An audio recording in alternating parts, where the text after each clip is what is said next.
Bore da. Croeso cynnes iawn I chi gyd yma. A warm welcome to you all, especially our international friends. Mae'n hyfryd cael eich cwmni chi gyd. Da chi'n gwybod beth di thema bore yma am fod? Achos dwi newydd chwarae darn o gerddoriaeth, fel arbrawf bach I weld. Da iawn chi. O'n I yn poeni bod na neb yn mynd I sylwi. Brenhines Sheba, dyna di'n testyn ni am fod o'r Beibl o un brenhinoedd 10. A da ni'n mynd I edrach I weld be oedd mor hynod am y wraig honno, a be sgynnon ni I ddysgu o'r hanes. Ond na I fynd trwy'r cyhoeddiadau I ddechrau. Diolch I Eirin, dy'r cyfieithu'n gweithio? Mae'n iawn? Dderchog, diolch fawr iawn I Eirin am gyfieithu. Felly, cofiwch barbecue yn hi Dafydd a Gan am sginio yma. Croeso I chi ddod. O ddan yn deud, gobeithio bydd y bwyd yn barod tua 1:15. Ac edrych ymlaen, a diolch fawr iawn I chi am gyfle arbennig I ni fwynhau amser hefo'n gilydd. Heno yma wedyn mae'n astudiaeth ni yn y gyfres Big Picture for Small Churches. Da ni ar y benod ola heno, mae honno am 6 trwodd. Ag ar Zoom, a wedyn nos Ferchar am 8 mae'n cyfarfod blynyddol ni, dylse bod chi wedi cael y manylion hynny gyd ar y we. A wedyn bora Dydd Sul nesa, Ysgol Sul Oed Uwchradd, ar un amser ag arfer, ac yna gwasanaeth yma am 9:10 dan arweiniad Dafydd Job. Fydd gobeithio wedi dod yn ôl o Wlad Pwyl erbyn hynny. A cofiwch hefyd, mae yna y flyers yma I chi fynd efo chi a'i rhannu nhw, ar gyfer ymweliad y cerddorion o America, fydd yn gwneud y noson o gerddoriaeth werin Americanaidd. So helpwch I chi ni hein I chi rannu nhw ymysg pobl, da chi'n meddwl bydda diddordeb dod wsos gyntaf mis Mehefin, mae honna. Ardderchog. Wel, da ni am droi at air Duw I ddechrau. Da ni am droi at Salm 72. A mae hon yn salm yn sôn am frenin Duw. Mae'n salm un ai gan neu am Solomon, a sylwch y disgrifiad da ni'n gael o frenin Duw yng nghanol y salm. Bydded i'r holl frenhinoedd ymostwng o'i flaen, ac i'r holl genhedloedd ei wasanaethu. Oherwydd y mae'n gwaredu'r anghennus pan lefa, a'r tlawd pan i'w heb gynorthwywr. Y mae'n tosturio wrth y gwan a'r anghennus, ac yn gwaredu bywyd y tlodion. Y mae'n achub ei bywyd rhag trais a gorthrwm, ac y mae ei gwaed yn werthfawr yn ei olwg. Hir oes fo iddo, a rhodder iddo air o Sheba, a'i gweddi I fyny ar ei ran yn wastad, a chaffed ei fendithio bob amser. Ac wrth I ni fynd trwy'r gwasanaeth bore yma, da ni'n mynd I ystyried sut mae Iesu Grist yn dangos hynny gyd yn digwydd. Lle mae pobl o bob cenedl llwyth ac iaith yn dod ac yn penlinio yn ymostwng o'i flaen oherwydd bod o'n frenin dros yr holl greadigaeth. Felly na ni weddio, ac yna mi wnawn ni ganu mawl hefo'n gilydd. Dwch ni weddio I ddechrau.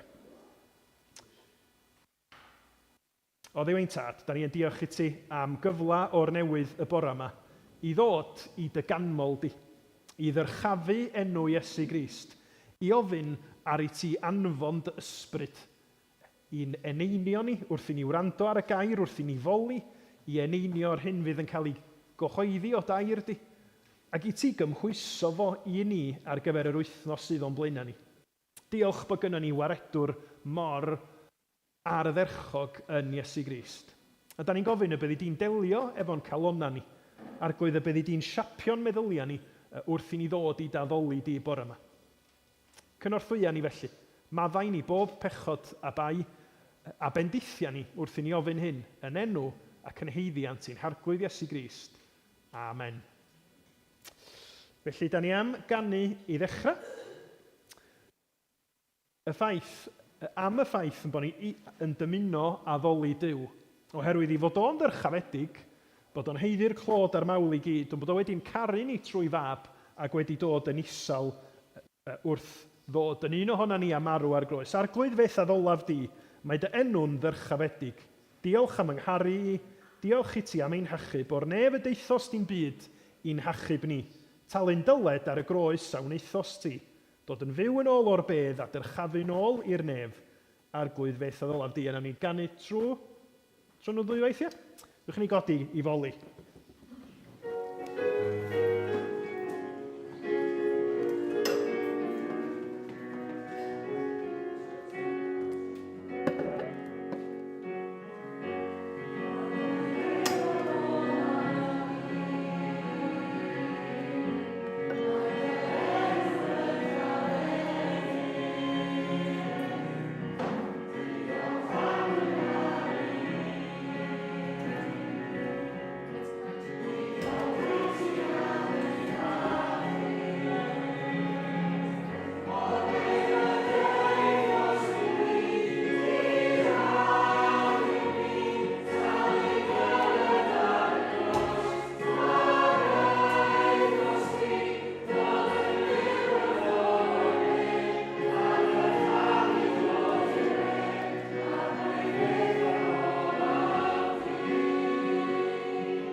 At fawredd dy gariad di, at ryfeddod dy aberth di, yn dod o'r nef yn isel, hyd yn oed yn mynd i waelod dy chrynllyd y bedd, mwyn yn hachub ni, mwyn yn prynu ni yn bobl sy'n eiddo i ti dy hun. Arglwydd, helpa ni ryfeddu. Helpa ni sylweddoli bod hyn i gyd yn digwydd trwy ras. Ac arglwydd, wrth i ni feddwl am y gras o'r heilioni yna, gweithia arna ni fel yn bod ni yn dylifo o ddiolchgarwch, o gariad, o foliant i ti. Amen. Nawn ni ganu, dros chyrtraed, nawn ni ganu yr ail emyn trwy ras, rwyf arglwydd ger dy bron, yn rhoi fy nghalon i ti. Ti'n cerais di maint fy mai, ni alla blaen allgaru.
Wel, mi drown ni at yn darlleniad ni am y bore yma o 1 Brenhinoedd 10.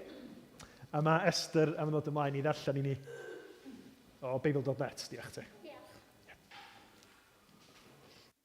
So mae darlleniad bore yma yn dod o 1 Brenhinoedd 10 ar fersiwn Beibl.net. Roedd Brenhines Sheba wedi clywed mor enwog oedd Solomon a'r clod roedd yn ei roi i'r arglwydd, felly dyma hi'n dod i roi prawf iddo drwy ofyn cwestiynau anodd. Cyrhaeddodd Jerusalem gyda'i gwarchodlu yn grand i gyd, gyda nifer fawr o gymelod yn cario perlysiau a lot fawr o aur a gemau gwerthfawr. Aeth i weld Solomon a'i holi am bob peth oedd ar ei meddwl.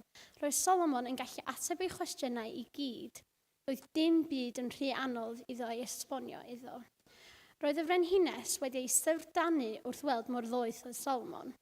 Hefyd, wrth weld y palas roedd wedi adeiladu, y bwydydd ar ei fwrdd, yr holl swyddogion oedd yn eistedd yno, pawb oedd yn gweini arno, ei gwisgoedd a'r waiters i gyd. A hefyd yr holl aberthau roedd yn ei llosgi i'r arglwydd yn y deml. A dyma hi'n dweud wrth y brenin, mae popeth nes i glywed amdano ti yn wir. Yr holl bethau rwy ti wedi cyflawni ac mor ddoeth wyt ti. Doeddwn i ddim wedi credu'r peth nes i mi ddod yma a gweld y cwbl am llygaid fy hun. Wir, doedden nhw ddim wedi dweud yr hanner wrtho i. Wedodd o'i thineb a dy gyfoetheg dyn fwy o lawer na beth ddywedodd wrtho i. Mae'r bobl yma wedi ei bendithio'n fawr, y gweision sy'n gweini arna ti o ddydd i ddydd ac yn cael clywed oedd ei thineb di. Bendith ar yr arglwydd dy dduw naeth dy ddewis di i eistedd ar orsedd Israel. Mae wedi wneud di yn frenin am ei fod yn caru Israel, i ti lywodraethu'n gyfiawn ac yn deg. A dyma hi'n rhoi'r 4 tunnell a hanner o aur, llwythi o berlysia a gemau gwerthfawr i'r brenin. Welwyd erioed gymaint o berlysia ar hyn. Roedd Brenhines Sheba wedi rhoi i'r brenin Solomon. Roedd llongau Hiram, oedd yn cario aur o ofyr, wedi dod â llwythi lawer o goed arbennig hefyd, sef pren almig a gemau gwerthfawr. Dyma'r brenin yn gwneud grisiau i deml yr arglwydd a phales y brenin o'r pren almig, a hefyd telynau a nablau i'r cerddorion. Does neb wedi gweld cymaint o bren almig ers hynny. Wedyn, dyma'r brenin Solomon yn rhoi popeth roedd hi eisiau i Frenhines Sheba. Roedd hyn ar ben y cwbl roedd e wedi ei roi iddo o'i heilion ei hun, a dyma hi'n mynd yn ôl adra i'w gwlad ei hun gyda'i gweision.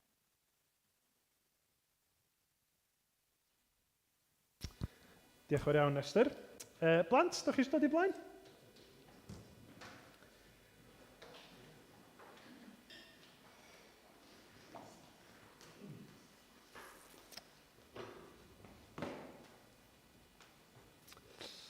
Iawn. Sut ydych chi bore yma? Na? Ddim yn hapus? O, da iawn. Okay. Cwestiwn cyntaf i chi. Ydych chi'n hoffi mynd ar daith hir neu taith fer, taith fach, i rhywle agos? Dibynnu ar be? Os ydych chi yn mynd am dro, ydych chi eisiau mynd am dro yn bell i ffwr, neu ydych chi eisiau mynd am dro yn agos at adra?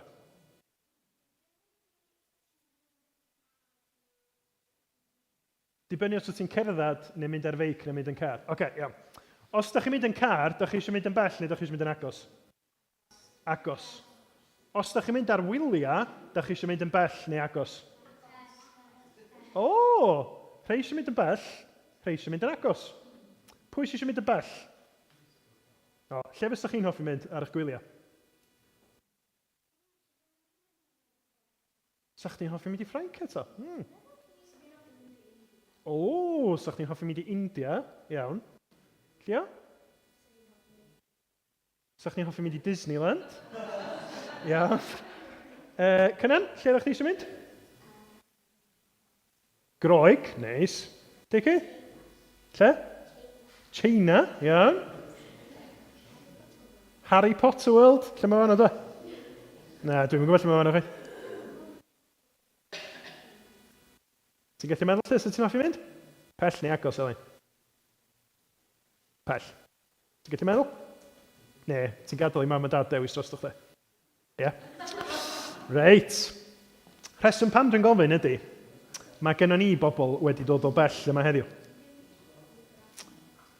Da chi eisiau fi ddangos i chi, ydych chi'n hoffi mapia? Os da chi ddim yn hoffi mapia, da chi'n mynd i weld lot ohonyn nhw. Okay? Dwi eisiau deud wrthych chi lle mae yna rei pobl wedi dod ohonyn nhw. Felly, os yna rhywun yn gofyn iddyn nhw, ydych chi eisiau mynd yn agos neu'n bell, chwarae teg iddyn nhw, maen nhw wedi dod yn bell. A na i ddangos i chi pa mor bell, iawn? Na ni gael y llun cynta. Reit. Da chi'n gallu gweld gwledydd ar y map yna. Pa wledydd da chi'n gallu weld? Werddon. Ia, Werddon di'r ynys ar yr ochr chwith. A pa wlad arall? Cymru. Ia, wrth gwrs. Felly, reit. Gobeithio bod hwn yn mynd i weithio fan. Da ni yn... Pa un da ni? Da iawn. Felly da ni, mae Bangor yn tua fanna. Dwi'n yn gwybod pam mae Ynys Môn yn cael yr enw'n fawr a dod i Bangor ddim. O. Felly, mae gennym ni... O. Sgym rwy'n beiriant yn gwneud i hwnna. Da, dywediad. Felly, mae gennym ni Bangor yn fama, a mae yn ffrindiau ni wedi dod o... Ydych chi'n gwybod pa wlad? Werddon. Mae Werddon ar yr ochr yma. O, lyd, yna fo. Mae nhw wedi dod o fama. Galway, felly mae nhw wedi dod holl ffordd o draws Werddon a dros y môr. Da? Mae nhw wedi dod. Felly, da ni'n mynd i feddwl, nid yn unig mae nhw wedi dod yn bell mwyn dod ato ni rwan, ond da ni hefyd yn mynd i feddwl o lle mae nhw wedi dod cyn hynny. Iawn? Mae Elin wedi dod o bell dros y penwsos yma, ond di ddim wedi dod mor bell a hynna go iawn. Achos mae Elin yn dod o... Wel, ti'n deud wrth bobl bod chdi'n dod o Penllyn neu o Bala? O Wynedd. Nawr ni ddefnyddio Bala, achos mae'n mynd i fod yn helpful ar gyfer beth dwi eisiau gwneud nesaf. Yn y Bala, Elin, sut mae pobl yn cyfarch ei gilydd? Symai wa. Iawn, felly yn y Bala, maen nhw'n deud symai wa. Mae Elin yn dod o Bala neu o Benllyn, mae'n dod o Wynedd.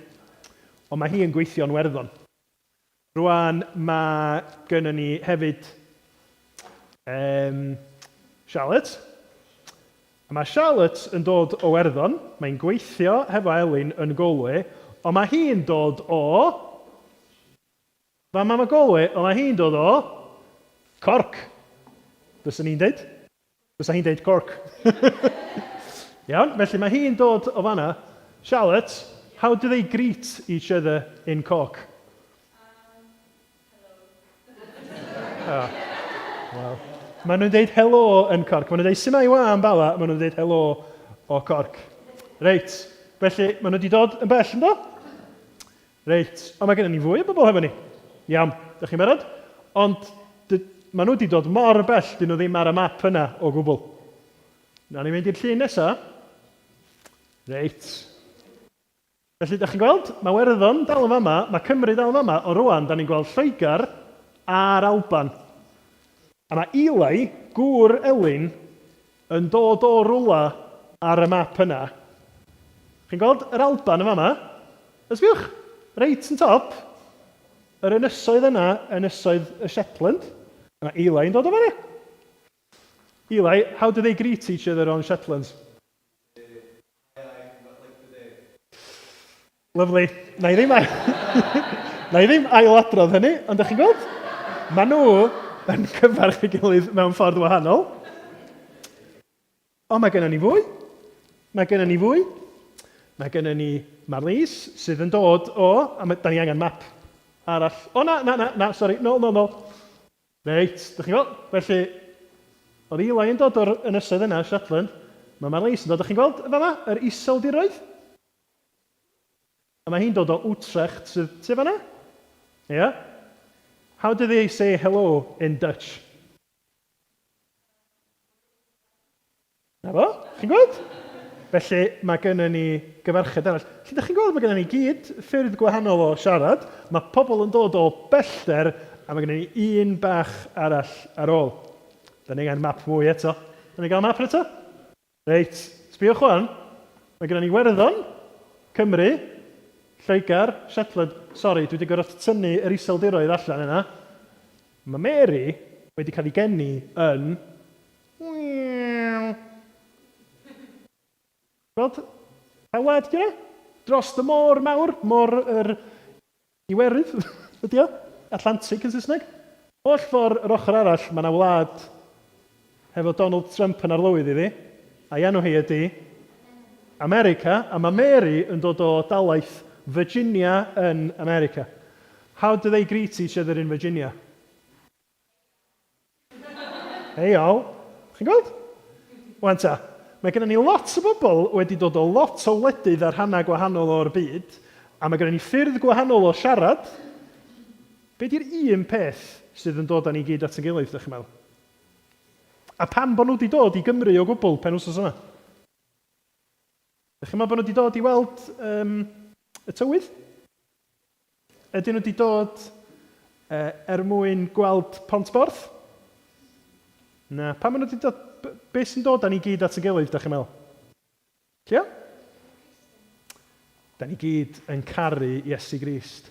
A mae o'r rhan arbennig o gredu'n Iesu Grist ydy bod ni'n cael yn galw yn un teulu mawr sydd bob cornal o'r byd. Ond da ni gyd yn frodyr ac yn chwiorydd i'n gilydd yn Iesu Grist. Bod ni'n siarad ieithoedd gwahanol, bod ni yn bita bwyd gwahanol weithiau ac yn dod o wahanol lefydd o gwmpas y byd. A mae yna adnod yn y Beibl sydd yn deud pa mor rhyfeddol ydy hynny. Nawn ni roed yr adnod i fyny. Yn llyfr ola'r Beibl yn Datguddiad Pennod 7, da ni'n cael darlun o sut fydd hi ar ddiwedd amser, lle fydd Duw yn hel y bobl i bobl o i gyd at ei gilydd. A dyma be mae'r Datguddiad 7 yn ei ddeud. Mae o'n gweld i mewn i sut fydd pethau'n y nefoedd. Edrychais eto ac roedd tyrfa enfawr o bobl o'mlaen i. Tyrfa mor aruthrol fawr, doedd dim gobaith i neb hyd yn oed ddechrau cyfrif. Roedden nhw'n dod o bob cenedl, llwyth, hil ac iaith. A da ni wedi gweld chydig bach o hynna bore yma'n do. Ieithoedd gwahanol, cenhedloedd gwahanol, ac yn sefyll o flaen yr orsedd ac o flaen yr oen. Roedden nhw'n gwisgo mentyll gwynion ac roedd canghennau palmwydd yn ei dwylo. Roedden nhw'n gweiddi yn uchel ein Duw ni sydd wedi'n hachub ni. Yr un sy'n eistedd ar yr orsedd a'r oen. Pwy di'r oen yn y Beibl? Pwy di oen Duw yn y Beibl? Chi'n gwybod? Cia? Iesu Grist. Felly dyna di'r un peth. Da ni gyd yn gallu canmol, hyd yn oed mewn ieithoedd gwahanol, ac yn gwybod yn y nefoedd fyddwn ni gyd efo'n gilydd yn canmol Iesu Grist a Duw am bod oedd hi'n achub ni trwy bod Iesu wedi marw ar y groes. Meddwch gwych di hynny. Lle bynnag ydych chi o gwmpas y byd, allwch chi nabod pobl sydd ddim yn siarad yr un iaith â chi, ddim allan edrych i fath â chi, ond da chi'n gallu bod yn brodyr ac yn chwiorydd iddyn nhw achos bod nhw'n credu'n Iesu Grist. A da ni'n mynd i feddwl chydig bach mwy am hynny yn ystod y gwasanaeth bore yma. Diolch fawr iawn i chi, dwi'n mynd i weddio, gewch chi mynd i ista, a wedyn nawn ni yn ystod yr emyn gewch chi mynd trwodd i'r ysgol Sul. Ia, dewch chi weddio i ddechrau. O arglwydd ein Duw. Mae'r hyn da ni wedi glwad, bron mor enfawr, mae o'n anodd i ni ddeall o. Sut ydw ti trwy be mae Iesu Grist wedi wneud, wedi galw pobl o bob rhan o'r byd i fod yn ddisgyblion i ti dy hun. I fod yn blant i ti ac yn frodyr ac yn chwiorydd i'n gilydd. A da ni gofyn felly wrth i ni feddwl be mae'r Beibl yn ei ddeud, bod ni'n cael yn cyffroi wrth weld bod o'n waith sydd yn cynnwys ni yma ym Mangor ac yng Nghymru, ond bod o'n cynnwys pobl o bob cenedl llwyth ac iaith. Diolch i ti am hynny, achos does neb ohono ni'n heiddi cael dod yn blant i ti. Ond trwy be mae Iesu wedi wneud, da ni'n cael y cynnig hyfryd hwnnw yn y newyddion da i ddod i gredu'n Iesu. Helpa ni drystio na ti, a helpa ni wrth weld pobl o bob rhan o'r byd i allu ymuno hefo nhw a'r angylion i ddeud, mae Duw yn dda, mae Duw yn wych, a da ni eisiau plygu i oen Duw Iesu Grist oherwydd i gariad o.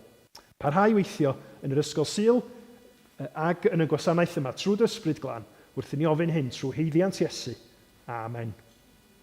Diolch i chi. Gewch chi mynd i eistedd lawr.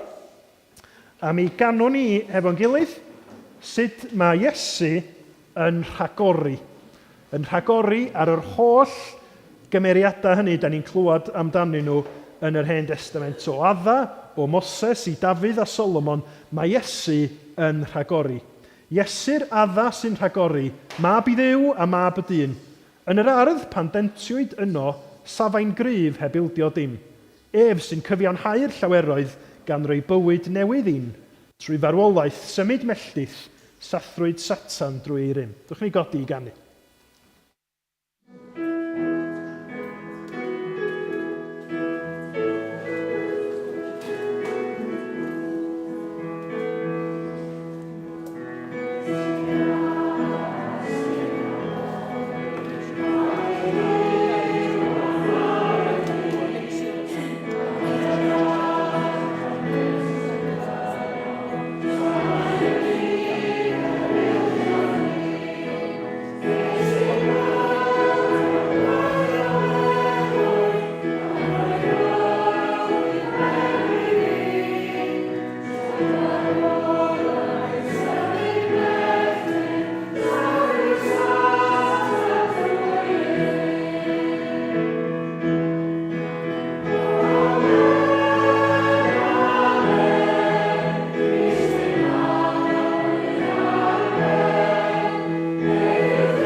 Ywch ni weddio fo'n gilydd.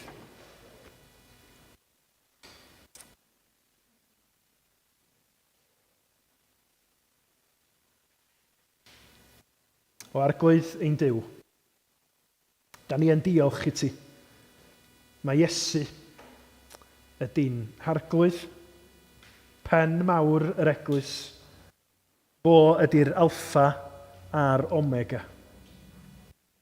A da ni yn pledio arna ti i'n helpu ni wrth i ni ddarllen dy Feibl, dair di, wrth i ni wrando ar dair di'n cael ei gyhoeddi, a byddi di trwy dysbryd yn dangos i ni bod Crist yn rhagori. A da ni'n diolch gymaint bod dair di yn rhoi y delwedda na i ni o'r bugail a'r brenin, o'r aberth, o'r cyfryngwr rhwng Duw a dyn, a bod y Beibl yn dangos i ni bod Crist yn crynhoi y cyfan yn ddyfo'i hun, bod Crist yn hyfryd. A da ni'n cyffesu o Dduw ein Tad mor aml bod ni'n gallu deud hynny hefo'n geiriau, ond bod reality yn perthynas ni at y di yn teimlo'n llawer wannach. Arglwydd bod yn moliant ni'n gallu teimlo'n dlawd. Bod yn amser a'n bryd ni'n gallu mynd ar gymaint 100,000 o bethau gwahanol, nes bod pwy wyt ti yn gallu teimlo yn gwestiwn pell i ffwr. Nid i faddau ni am hynny. Nid i'n helpu ni drwy dysbryd i weld Crist yn gliriach. I allu cychwyn pob diwrnod yn sylweddoli y fath drysor ag ydy'r arglwydd Iesu i ni, y fath ras rwyt ti di ddangos i ni bod Crist wedi dod yn un ohono ni. Bod wedi cymryd yn pechod ni arno fo'i hun. Bod wedi concro marwolaeth ar yn rhan ni ac yna codi'n fuddugoliaethus o'r bedd ac wedi osod ar y sedd anrhydedd yn teyrnasu. A fanna mae o rwan yn eiriol dros i bobl. Diolch arglwydd. Helpa ni sylweddoli na dyna sydd yn wir, hyd yn oed os nad ydyn ni'n ei deimlo fo, dyna sydd yn wir, mi wyt ti yn Dduw o'n plaid ni. Ac yn galw ni i droi cefn ar yn pechod a'n hunanoldeb i edifarhau ac i ymddiried yn llwyr yna ti. Arglwydd, da ni yn diolch yn bod ni nid yn unig yn cael dyrchafu enw'r arglwydd Iesu, ond wrth i ni sôn wrth y plant, bod ni hefyd yn cael llawenhau yn y corff, yn yr undod rhyngwladol yr wyt ti'n dod wrth greu un ddynoliaeth newydd trwy dy fab. A da ni am weddio y bore yma am y criw sydd wedi dod hefo ni. Yn diolch i ti am eu tystiolaeth nhw yn y dyddiau dwytha hefo'r criw ifanc nos Wener yn Llanfair Pwll ddoe. Yn diolch arglwydd bod ni'n cael clywed amdana ti yn ffyddlon trwy gwaith nhw. A da ni yn gweddio arglwydd y byddi di yn agos at Elin ac Eli yn eu gweinidogaeth nhw yn Galway hefo'r myfyrwyr yn y siop o Dduw, neu di dystiolaethu trwyddyn nhw dy fod ti yn galw pobl, galw pechaduriaid i ddod ata ti i brofi maddeuant a bywyd newydd. Dwi'n gofyn y byddi di'n rhoi doethineb iddyn nhw wrth siarad â gwahanol bobl. Ac wrth i'r Beibl yna gallu gael ei rhoi i bobl sydd ella heb ddarllen na chlywed amdana ti o'r blaen, da ni'n gweddio byddi di trwy dysbryd yn gwneud iddyn nhw ddod i ofyn, i chwilio, i grefu arna ti arglwydd Iesu, maddau i mi. Tyd yn arglwydd ac yn waredwr i mi.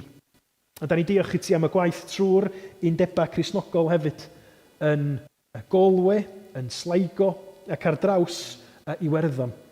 Da ni diolch i ti am waith Charlotte hefo'r undeb Cristnogol ac yn gofyn y byddi di yn ei chynorthwyo hi ac yn agos ati hi dros ddiwedd ei thymor hi yn gweithio hefo'r undebau myfyrwyr ac yna wrth iddi hi fynd ymlaen i astudio yn Nghorc. Arglwydd, bydd yn agos ati hi. Helpa iddi hi brofi bendith yn dair di ac ymhlith dy bobl di. Yr un fath, da ni'n gweddio am Mary, am Elise, y byddi di arglwydd trwy dysbryd yn rhoi Nerth iddyn nhw yn rhoi gobaith yn dangos gogoniant Crist iddyn nhw wrth iddyn nhw fod yn dystion i ti ymhlith myfyrwyr yn lle wyt ti wedi gosod nhw. Diolch Arglwydd bod ni yn cael y cyflwyno nhw ger dyfrondi y bore yma yn gweddio y byddi di yn rhoi taith hwylus iddyn nhw yn ôl i'r werddon ac y bydda nhw'n gallu dathlu dy ddaioni di am yr wythnosa a'r misoedd sydd o'i blaenau nhw. Da ni'n gweddio Arglwydd am un deba myfyrwyr yma yng Nghymru hefyd yn gofyn yr un fath y byddi di yn eneinio yr sgyrsia na sydd yn digwydd, yr digwyddiadau sydd yn cael eu cynnal. A da ni yn gweddio neu hangach o Dduw, da ni'n gwybod bod yna nifer o'n plith ni sydd yn gwneud aroliadau a dan bwysa yn yr ysgol neu efo ansicrwydd efo'r un sy'n digwydd yn y brifysgol neu sefyllfa gwaith i bawb ohono ni. Da ni'n gofyn Arglwydd Iesu nid i ddangos bod chdi'n ddigon i ni yn y sefyllfaoedd hynny. Bod na ddiogelwch, bod na heddwch i ni wrth i ni bwyso arna ti. A'r digonedd yr wyt ti'n rhoi i dy bobl di o ddydd i ddydd. Helpa ni fel deglwys di hefyd i ofalu, i fugeilio, i fod yn dair yn gweddio am yn gilydd trwy'r gwahanol amgylchiadau hynny. Ac Arglwydd llwydda dy waith, nid yn unig yng Nghymru ac yn Iwerddon, ond ledled y byd. Da ni am i fwy a fwy o bobl dyrru mewn i'r deyrnas. Da ni am i fwy o bobl allu clodfori yr Arglwydd Iesu Grist a deud, does na neb na dim yn debyg i ngwaredwr i. Derbyn yn clod a'n mawl ni felly, a parhau'n harwain ni weddill y dydd. Wrth i ni ofyn hyn i gyd yn ddiolchgar, yn ostyngedig, yn enw ac yn heiddiant sy'n harglwydd a'n gwaredwr Iesu Grist. Amen.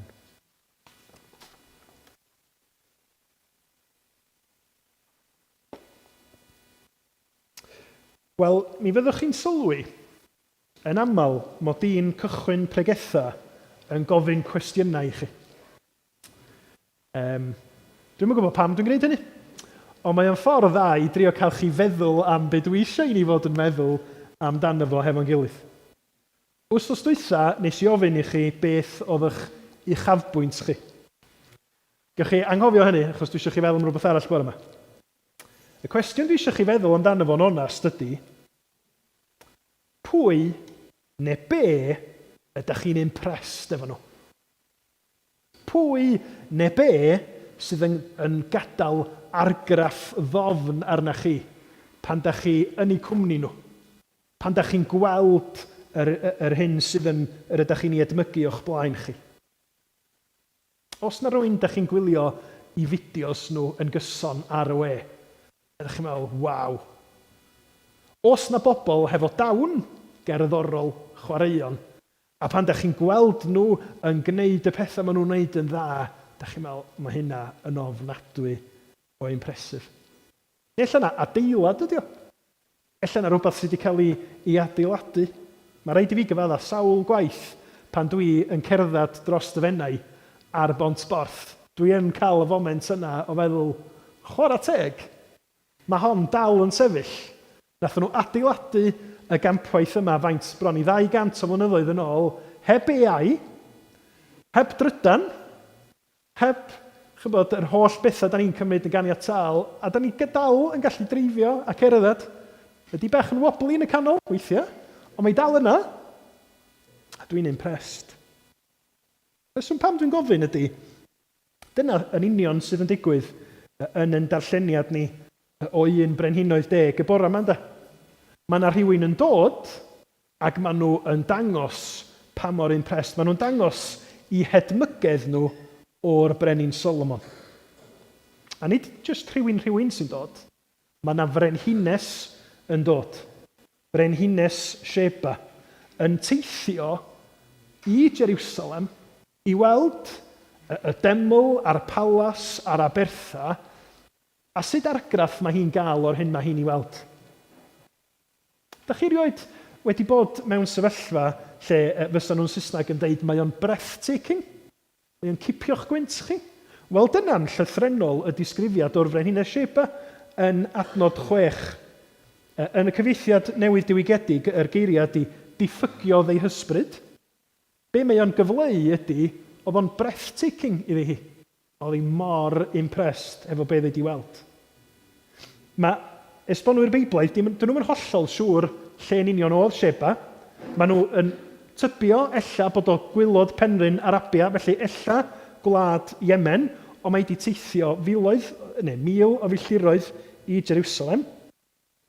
A mae'n dod, nid fel person cyffredin yn digwydd bod yn Llundain ac yn deud o na i ddigwydd bod achos bod gennau amser na i fynd mewn i Buckingham Palace. Na.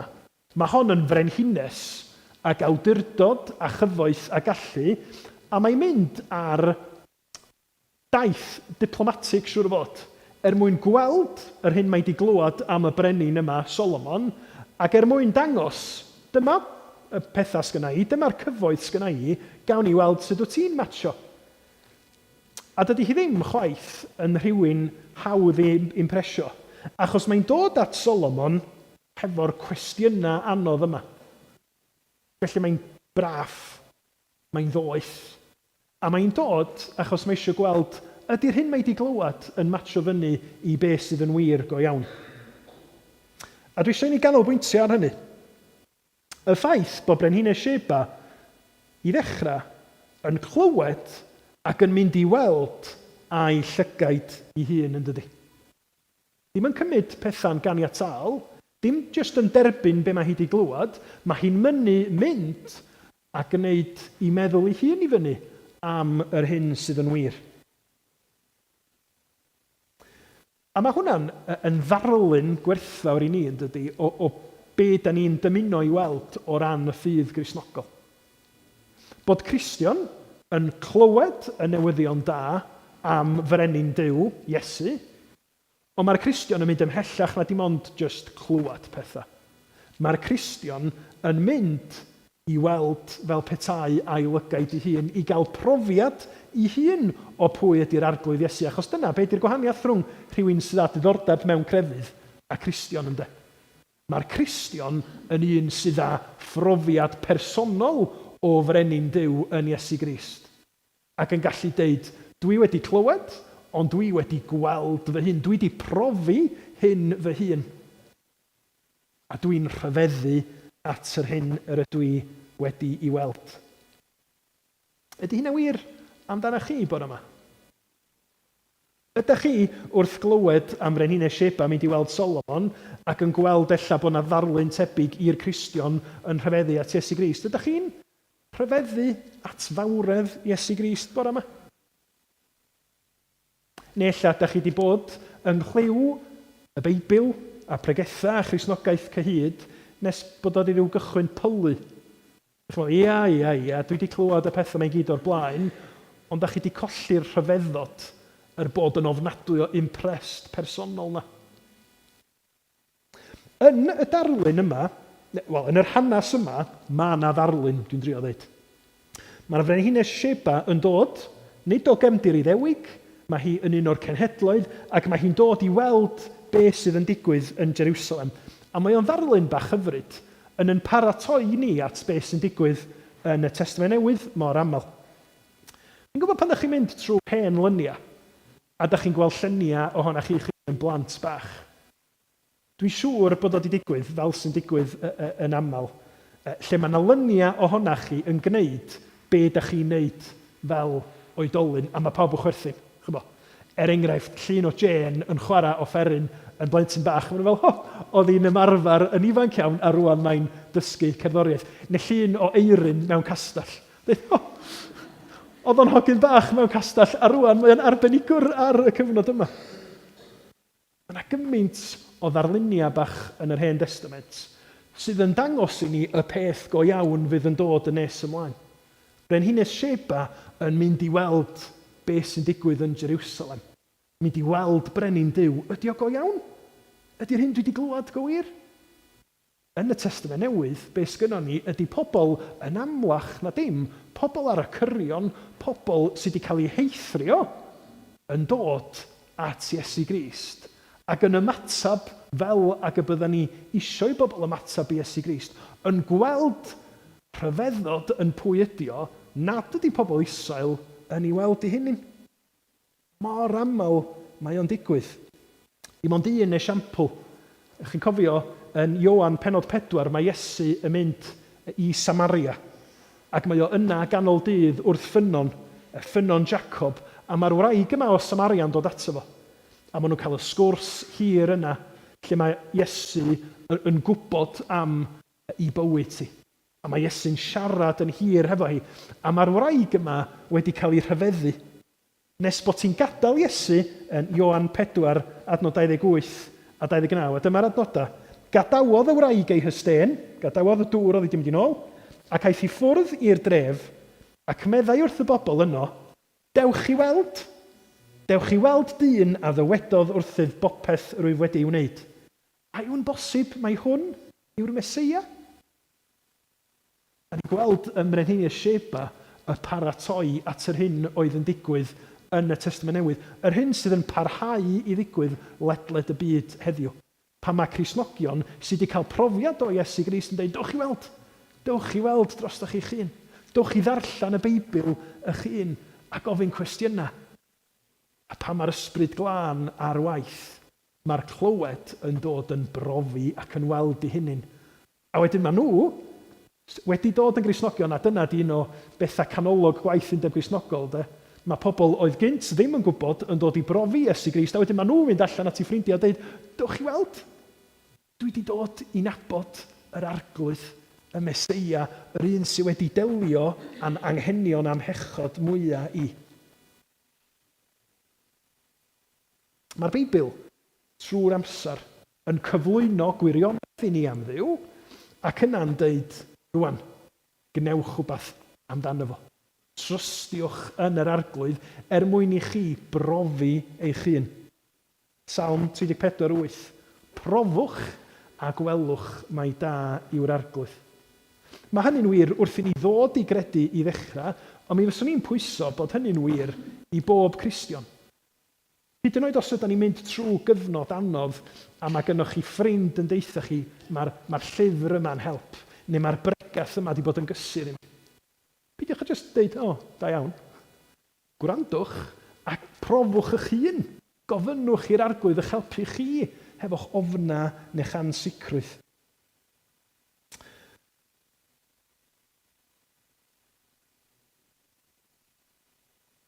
Dros yr pythefnos dwytha, dwi wedi cychwyn gwylio rhaglen ar S4C o'r enw Y Llinell Las. Mae'n hen raglen, ond mae yna gyfres newydd. A dwi wrth y modd achos mae'n dilyn Heddlu Gogledd Cymru. A maen nhw'n ffilmio be mae Heddlu Gogledd Cymru'n neud. A mae rai cyfadda, be dwi'n licio fwy na dim byd, ydy'r golygfeydd o'r drones maen nhw'n neud yn dilyn y car plisman o gwmpas. A dwi'n fel, Bangor! Gaernarfon! Trist, dwi'n gwybod. Ond mae'r rhaglen wsos dwytha, dwi'n meddwl na wsos dwytha oedd hi, oedd y rhaglen yn delio a y gwirionedd, dwi'n meddwl, oedd teitl yr rhaglen. Ac oedd na sawl achlysur lle oedd Heddlu Gogledd Cymru wedi ymwneud â pobl oedd yn deud celwydd wrthyn nhw. Felly, oedd na un pwt bach o'r stori lle oeddech chi'n gweld rhyw blisman yn, na i ddim deud y lleoliad, jyst y gofn i ni fynd yn amddiffynol, ond oedd o'n dilyn motobeic oedd yn goryrru. A nath y motobeic yma fynd â nhw ar ras trwy rhyw stad. A dyma nhw'n gweld y person oedd ar y motobeic yn neidio oddi ar y motobeic a mynd mewn i dŷ. A dyma'r plismyn mynd mewn i'r tŷ. A dyma nhw'n gweld hogyn ifanc a'i fam. Ac oedd y fam mewn pyjamas pink. A dyma'r fam yn dweud, na fi oedd ar y motobeic. Dim y mab. Ac oedd y plisman yn dweud, wir? Yn dy pyjamas pink? Ac yn y blaen. Ond be oedd y plismyn yn dweud oedd, da ni'n gweld hyn trwy'r amser. Pan mae cyfiawnder y gyfraith yn dod, mae pobl yn deud pob math o gelwydd achos maen nhw'n trio osgoi cyfiawnder. A diwedd y rhaglen oedd, dyn nhw ddim yn llwyddo. Da ni'n dal nhw. Ond i ni, da ni'n gwybod be ydi o i deimlo'n euog. Da ni'n gwybod be ydi o i wneud pethau o'i lle. A mae yna duedd yna ni i fod isio perswadio'n hyn mae pob peth yn iawn. I ddim o'r ddrwg â hynny. Ella, os na i drio gwneud rhywbeth arall, wneith Duw ddim sylwi ar be dwi wedi wneud. Ond mae'r Beibl yn dangos yn glir i ni, da ni yn bechaduriaid. Da ni yn euog, a dos am ffordd i ni dwyllo Duw. Mae'n gweld y cyfan, mae hyd yn oed yn gweld cyflwr yn calon ni. A dos a ddim modd i ni osgoi cyfiawnder, medda'r Beibl. Ond, yn Iesu Grist, mae Duw yn ei ras a'i gariad wedi trefnu ffordd i ni sydd yn euog. Ni sydd wedi torri cyfraith Duw, wedi brifo pobl eraill, wedi gwneud niwed i ni'n hunain trwy'n pechod. Mae yna ffordd i ni gael maddeuant am yn pechoda. Mae yna ffordd i ni gael ein cyfiawnhau heb i Dduw frwsio pob peth dan y carpad. Mae Duw yn gweithredu cyfiawnder ac yn achub y pechadur sut trwy bod Iesu yn cymryd y gosb yn lle ni. Trwy bod Iesu o'i wirfodd yn deud na i dalu'r pris ac eith fy mhobol i fynd yn rhydd achos mod i wedi cymryd y gosb drostyn nhw ar y groes. A rhyfeddod yr Efengil ydy bod Duw yn gyfiawn ac yn cyfiawnhau'r pechadur. Bod Iesu yn farnwr cyfiawn, ddim yn brwsio pethau dan y carpad, ond eto yr un Iesu yn achubwr, yn waredwr hollol ddigonol i ni. Dim ond i ni fod yn barod i droi ato fo mewn ffydd. Da chi wedi clywed hynny sawl gwaith. Da chi wedi cael eich syfrdanu gan hynny yn ddigon i chi droi at Iesu mewn ffydd. Felly, da ni'n gweld Frenhines Sheba yn mynd ac yn profi dros hi hun. Yn ail ac yn ola, da ni'n sylwi bod Frenhines Sheba yn gweld ymhellach na dim ond yr hyn sydd yn allanol. Mae yn impressed, yn dydi? Hefo'r cyfoeth. Mae'n impressed hefo y ddoethineb oedd gan Solomon, bod o'n gallu atab i chwestiynau anodd hi gyd. Ond, be mae hi'n weld yn fwy na'r pethau allanol yna i gyd, ydy pam mae Solomon y fath frenin. Pam bod gan Solomon y fath ddoethineb a gallu ac awdurdod. Mae hi'n gwybod bod yna rhywbeth mwy na just pwy ydy Solomon yn hyn i gyd. Adnod 9. Bendith ar yr arglwydd dy Dduw, a thoffodd di ddigon i ddosod ar oseddfaint Israel. Am i'r arglwydd garu Israel am byth y mae wedi dy roi dyn frenin i weinyddu barn a chyfiawnder. Chi'n gweld? Mae Frenhines Sheba yn rhywsut yn deall bod Solomon y fath frenin achos bod Duw wedi osod ar yr osedd. Bod cynllun Duw Israel yn cael ei gyflawni yn y brenin yma. A bod y cynllun yna yn gynllun cariadus. Sut mae Frenhines Sheba yn gwybod hynna? Da ni'n gwybod. Oedd hi'n byw 1000 o filltiroedd i ffwrdd. Fysa hi ddim yn gyfarwydd â llyfrau yr Hen Testament. Ond eto, fel y doethion yn dod i weld brenin wedi cael ei eni yn Methlehem, mae yna rhywbeth maen nhw wedi glywed. Mae yna rhywbeth maen nhw isio gwybod mwy amdano fo. Wel, fel o'n i'n deud, da ni ddim yn gwybod llawer am y frenhines yma. Da ni'n gwybod yr enw bod hi'n frenhines ardalaeth o'r enw Sheba, lle bynnag mae fanno. Da ni'n gwybod bod gen i nifer o gyfoeth, achos dyna pwy sy'n dod hefo hi, i ddangos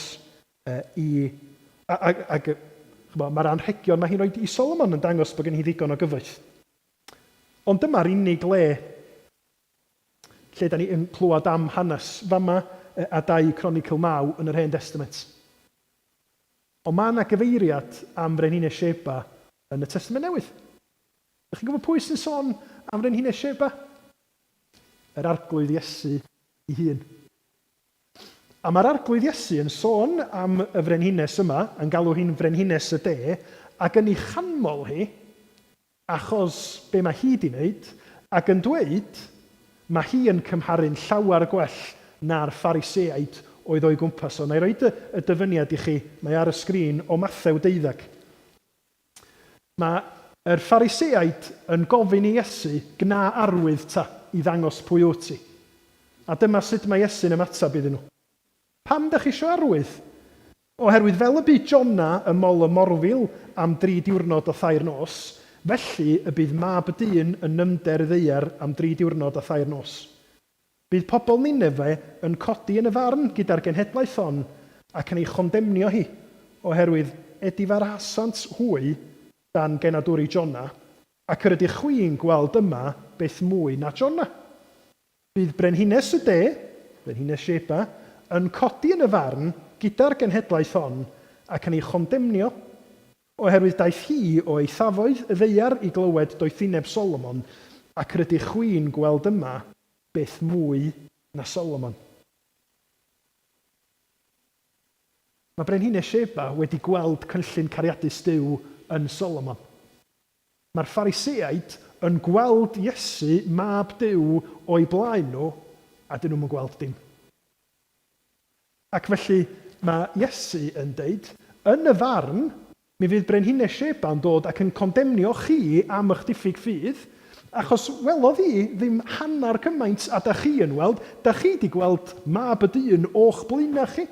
Da chi wedi gweld i wirthio fo ac wedi trio i cuddio nhw. Da chi wedi clywed i ddysgidiaeth o a da chi'n gwrthod credu. I chi a fi bore yma. Da ni wedi gweld, da ni wedi clywed llawer yn fwy ynddo. Da ni, nid yn unig wedi clywed am Iesu yn dod i'n plith ni. Da ni yn y Testament Newydd yn gwybod pam ddaeth o yn un ohono ni. Pam yr oedd o'n mynd ar groes Calfaria mwyn yn achub ni, mwyn delio a'n pechod ni, mwyn concro marwolaeth. Allwch chi fod yn impressed hefo teml Solomon? Allwch chi fod yn impressed efo pobl neu adeiladach cwmpas chi? Mae Iesu yn rhagori arnyn nhw i gyd.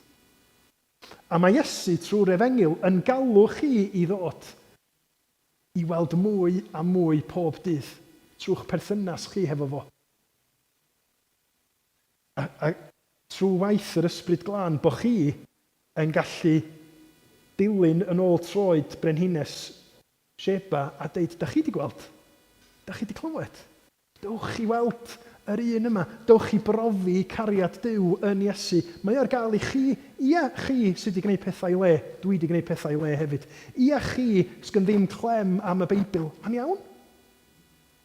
Dio ddim yn gadael chi mewn i'w deyrnas achos bod chi wedi pasio arholiad gwybodaeth Feiblaidd. Mae o yn eich derbyn chi os da chi'n trystio yn efo, os da chi nid yn trio ffeindio esgus am eich bai, bod chi'n syrthio ar eich bai, yn edifarhau am eich pechod ac yn gofyn am faddeuant. O'n i'n siarad unwaith efo gweinidog ynglyn â'r profiad anodd da ni'n gael fel gweinidogion o siarad efo pobl oedd unwaith yn arddel Cristnogaeth, yn ymddangos fel bod nhw'n Gristnogion pybyr, ond ymhen blynyddoedd maen nhw wedi troi cefn ar Iesu Grist. Ac yn ei siarad efo'r gweinidog yma ac yn gofyn, sut ti'n delio hefo'r sgwrs yna? A dwi'n cofio fo'n deud wrthai. Ti'n gwybod be? Yr un cwestiwn, does na'r un ohonyn nhw rioed wedi gallu atab fi yn onast ydy. Be ti di ffeindio sy'n well na Iesu Grist? Does na neb? Does na'n byd? A dyna di reality. Dyna pam mae pobl heb berthynas â Iesu Grist yn trio llenwi bywyda a phob math o bethau, jyst yn chwilio am fwy a fwy a fwy o gysur, o synwyr o'i bywyda, ond mae i gyd yn annigonol. Mae Iesu yn rhagori, yn ei gariad, yn ei awdurdod, yn ei dynerwch, yn ei ddoethineb. Dyna pam, ynde, bod yr apostol Paul wrth siarad am ei waith o, y fraint sydd ganddo fo i siarad efo'r cenhedloedd am Iesu Grist yn deud am anchwiliadwy olyd Crist. Neu Beibl.net yn deud trysor di-derfyn sydd gan y Meseia ar yn cyfer ni. Sa chi'n gallu deud hynna, fori, wrth eich cydweithwyr, wrth eich ffrindiau? Mae Iesu Grist a thrysor di-derfyn i mi? Os ydych chi'n Gristion, dyna sydd yn wir. Ac os ydych chi'n Gristion, mi allwch chi fod yn debyg iawn iawn i Frenhines Sheba yn deud, dwi'n wedi clywed, ni ddywedwyd mor hanner wrthyf. Mae be dwi'n wybod rwan yn hanner o be dwi'n gwybod sydd na yn y gogoniant pan wela i Iesu Grist fel ag y mae o. Gai ofyn i chi feddwl felly, cyn i ni ddod at Fwrdd y Cymyn, be sydd yn creu argraff yna chi? Be ydych chi'n impressed efo fo? Ac ydy Iesu Grist, nid ar dop yr rhestr yna, ond gymaint ar y blaen yn yr rhestr yna, nes bod pob peth arall yn fi ddim mewn cymhariaeth. Da ni'n mynd i ganu emyn rwan, lle mae Pantycelyn yn sôn am y profiad yna o ddod i ffydd yn Iesu Grist ac yna gweld y pethau oedd yn arfer bod yn bwysig iddo fo yn troi yn ddim mewn cymhariaeth. A dyna di'n dyhead ni. Wan, rhaid fi fod yn glir fama, nid dibrisio y pethau mae Duw yn roed i ni. Chybod ydy cael cyfoeth, doni a galluoedd ddim yn beth drwg yn ddyn hynny, ond dyn nhw byth i fod y prif bethau ni.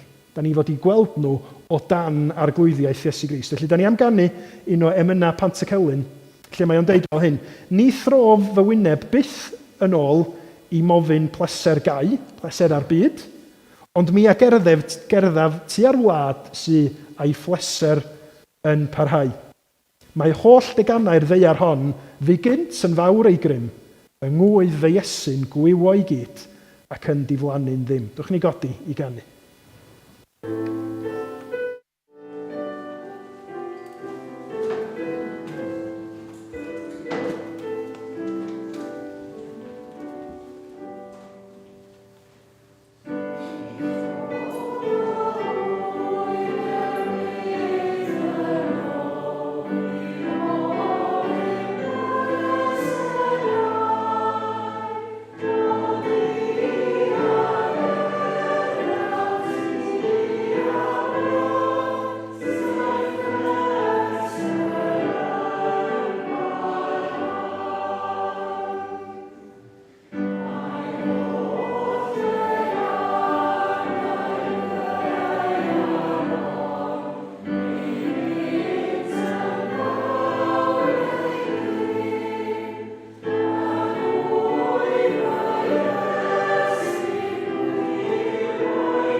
Dim ymlaen i'r sleid nesaf, please. Diolch. Wrth i ni ddod at Fwrdd y Cymen, dwi am ddarllen yr adnodau o lythyr cyntaf Paul at y Corinthiaid, pennod 11. Mae Paul yn deud fel hyn, oherwydd fe dderbyniais i oddi wrth yr arglwydd, yr hyn hefyd a draddodais i chwi. I'r arglwydd Iesu yn os y bradychwyd ef gymryd bara, ac wedi ddod ddiolch fe'i torodd a dweud, hwn yw fy nghorff sydd er eich mwyn chwi. Gwnewch hyn cof amdanaf. Yr un modd hefyd fe gymerodd y cwpan ar ôl swper gan ddweud, y cwpan hwn yw'r cyfamod newydd yn fy ngwaed i. Gwnewch hyn bob tro yr yfwch ef cof amdanaf. Oherwydd bob tro byddwch yn bwyta'r bara hwn ac yn yfed y cwpan hwn, yr ydych yn cyhoeddi marwolaeth yr arglwydd hyd nes y daw. Pan da ni'n dod at Fwrdd y Cymyn, da ni'n ymatab i wahoddiad Crist ei hun. A da ni wedi bod yn ystyried bore yma pwy ydy Crist i ni? Pa fath o drysor ydy'r arglwydd Iesu i ni? A mae yna demtasiwn i ni wastad, i ni organolbwyntio ar be da ni'n gael gan Grist yn hytrach na pwy ydy o ynddo ei hun. Ond wrth i ni ddod at fwrdd y cymyn, da ni yn gweld trwy o'r chymyn o sut ydyn ni gofio Iesu Grist.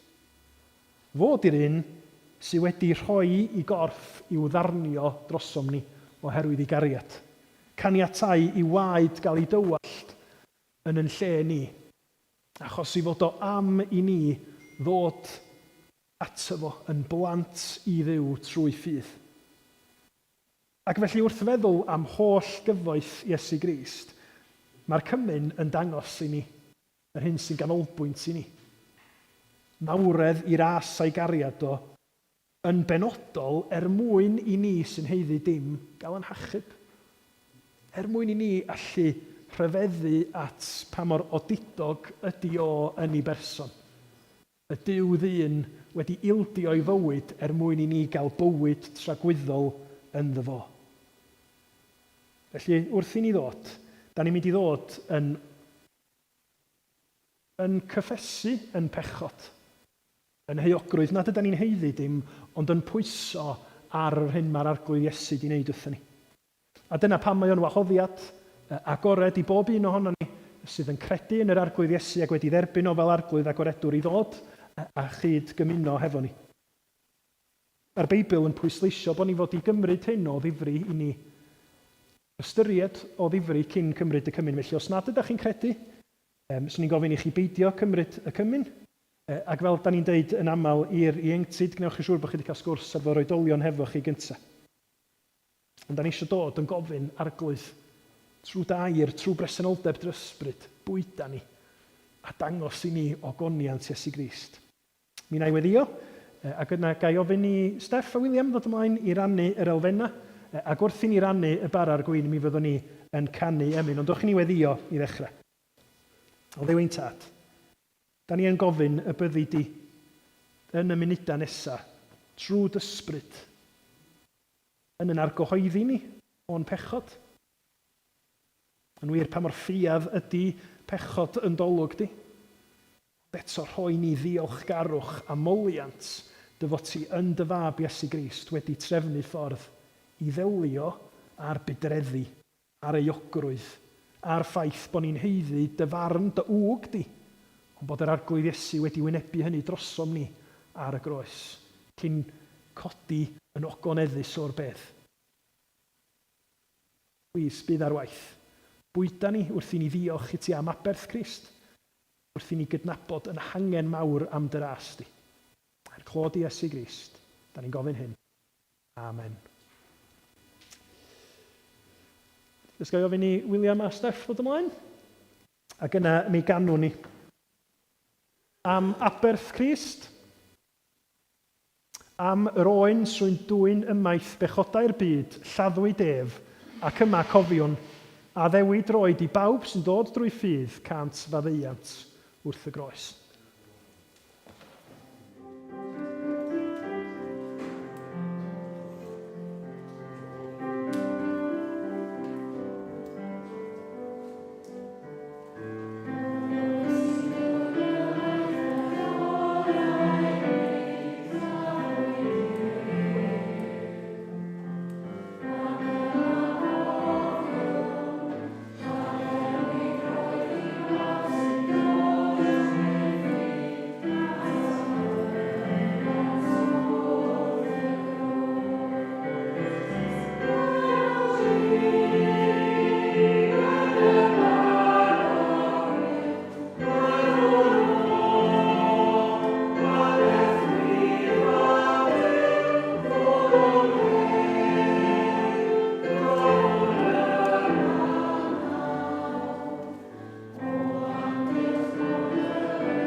Cymerodd Iesu fara, ac wedi diolch, fe'i torodd a'i roi iddynt gan ddweud, hwn yw fy nghorff sy'n cael ei roi eich mwyn chwi, gwnewch hyn cof amdanaf.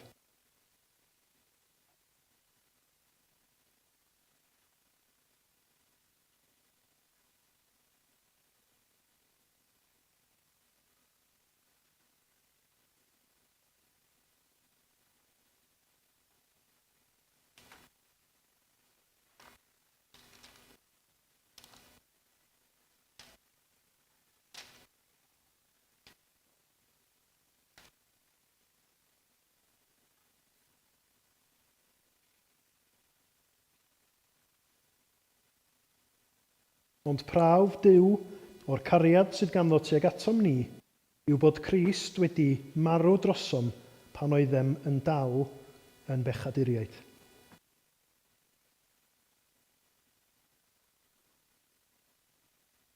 A chymerodd gwpan, ac wedi diolch fe'i rhoddodd iddynt gan ddweud, yfwch ohono bawb, oherwydd hwn yw fy ngwaed i, gwaed y cyfamod a dywelldir dros lawer maddeuant pechodau.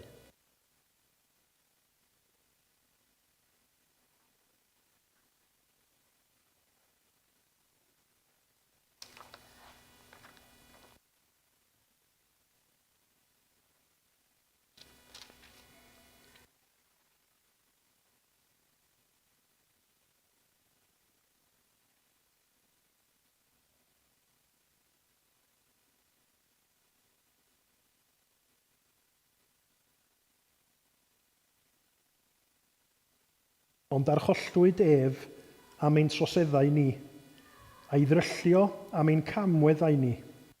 Roedd pris ein heddwch ni arno ef, a thrwy ei gleisiau ef y cawsom ni iachad.